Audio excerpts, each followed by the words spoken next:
ಇವತ್ತು ನಾನು ನಿಮಗೆ ಮಟನ್ ಸಾಂಬಾರ್ ಹೇಗೆ ಮಾಡೋದು ಅಂತೇಳಿ ತಿಳಿಸ್ಕೊಡ್ತಾ ಇದ್ದೀನಿ. ಅದು ಕೂಡ ನಾಟಿ ಸ್ಟೈಲಲ್ಲಿ ಹೇಗೆ ಮಾಡ್ಕೊಳ್ಳೋದು ಅಂತೇಳಿ ನಾನು ನಿಮಗೆ ಇವತ್ತಿನ ವಿಡಿಯೋದಲ್ಲಿ ತಿಳಿಸ್ಕೊಡ್ತಾ ಇದ್ದೀನಿ. ಮೊದಲಿಗೆ ನಾನಿಲ್ಲಿ 1 kg ಮಟನ್ನ ತೊಗೊಂಡು ಚೆನ್ನಾಗಿ ಕ್ಲೀನ್ ಮಾಡಿ ಇಟ್ಕೊಂಡಿದ್ದೀನಿ. ಇಲ್ಲಿ ನಾವು ಮಸಾಲೆ ರುಬ್ಕೊಳ್ಳೋದಕ್ಕೆ ಟೊಮೆಟೊ, ಈರುಳ್ಳಿ, ಶುಂಠಿ, ಬೆಳ್ಳುಳ್ಳಿ, ತುರಿದಿಟ್ಕೊಂಡಿರುವಂಥ ಕಾಯಿ ಮತ್ತು ಕೊತ್ತಂಬರಿ ಸೊಪ್ಪು, ಮೆಣಸು, ಸೋಂಪು ಇದಿಷ್ಟನ್ನು ನಾನಿಲ್ಲಿ ಒಂದು ಮಿಕ್ಸಿ ಜಾರ್ಗೆ ಹಾಕ್ಕೊಳ್ತಾ ಇದ್ದೀನಿ.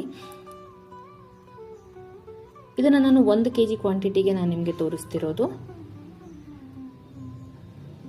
1 ಈರುಳ್ಳಿ, 1 ಟೊಮೆಟೊ, ಸ್ವಲ್ಪ ಸೊಂಪು, ಶುಂಠಿ, ಬೆಳ್ಳುಳ್ಳಿ, ಹಾಗೆ ತುಳಿದ್ಕೊಂಡಿರುವಂಥ ಕಾಯಿ. ನಂತರ ನಾನಿಲ್ಲಿ ಮಿಕ್ಸಿ ಜಾರ್ಗೆ ಮನೆಯಲ್ಲೇ ಮಾಡಿಟ್ಕೊಂಡಿರುವಂಥ ಮಸಾಲೆ ಸಾಂಬಾರ್ ಪೌಡರ್ ಅಥವಾ ಮಟನ್ ಸಾಂಬಾರ್ ಪೌಡರ್ನ ಹಾಕೊಳ್ತಾ ಇದ್ದೀನಿ.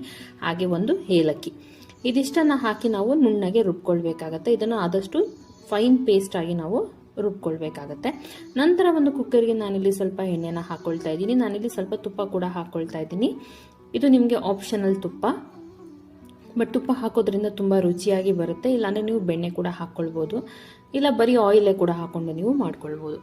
ಎಣ್ಣೆ ಚೆನ್ನಾಗಿ ಕಾದ ನಂತರ ನಾನಿಲ್ಲಿ ಮಟನ್ ಪೀಸಸ್ನ ಹಾಕ್ಕೊಂಡು ಎಣ್ಣೆಯಲ್ಲಿ ಚೆನ್ನಾಗಿ ಅದನ್ನು ನಾವು ಹುರ್ಕೊಳ್ಬೇಕಾಗತ್ತೆ. ಅದರಲ್ಲಿರುವಂಥ ಹಸಿ ವಾಸನೆ ಹೋಗೋ ತನಕ ನಾವು ಚೆನ್ನಾಗಿ ಹುರ್ಕೊಳ್ಬೇಕು.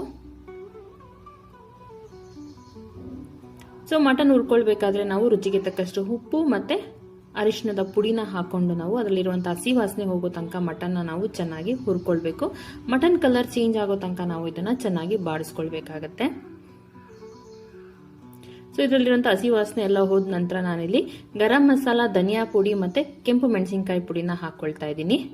ಸೊ ಇದನ್ನ ಮಟನ್ಗೆ ಹಾಕಿ ಇದನ್ನೆಲ್ಲ ನಾವು ಚೆನ್ನಾಗಿ ಹುರ್ಕೊಳ್ಬೇಕು. ಸೊ ಈ ಮಸಾಲೆಗಳನ್ನ ಹಾಕೋದ್ರಿಂದ ಮಟನ್ ತುಂಬಾ ಟೇಸ್ಟಿ ಆಗಿರುತ್ತೆ, ಮತ್ತೆ ಅದನ್ನ ಮಸಾಲೆನೆಲ್ಲ ಅಬ್ಸರ್ವ್ ಮಾಡ್ಕೊಳ್ಳೋದ್ರಿಂದ ಸಾಂಬಾರಲ್ಲಿ ಮಟನ್ನ ತಿನ್ಬೇಕಾದ್ರೆ ತುಂಬಾ ರುಚಿಯಾಗಿರುತ್ತೆ.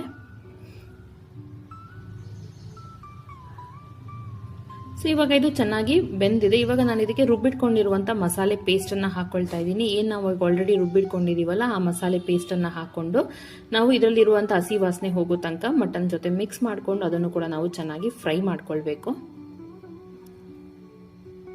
ನಂತರ ನಾವು ಸಾಂಬಾರ್ ಕನ್ಸಿಸ್ಟೆನ್ಸಿಗೆ ಎಷ್ಟು ನೀರು ಬೇಕೋ ಅಷ್ಟು ನೀರನ್ನು ಹಾಕ್ಕೊಂಡು ಅದನ್ನು ಕುದಿಯೋದಿಕ್ಕೆ ಬಿಡಬೇಕು.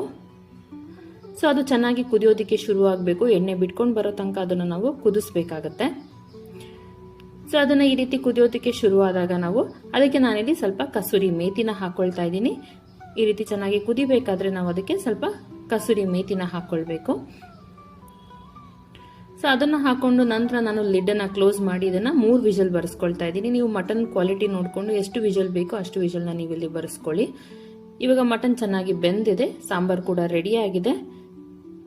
ಇದೇ ರೀತಿ ವಿಡಿಯೋಸ್ಗಾಗಿ ನನ್ನ ಚಾನಲ್ನ ಸಬ್ಸ್ಕ್ರೈಬ್ ಮಾಡ್ಕೊಳ್ಳಿ. Thank you.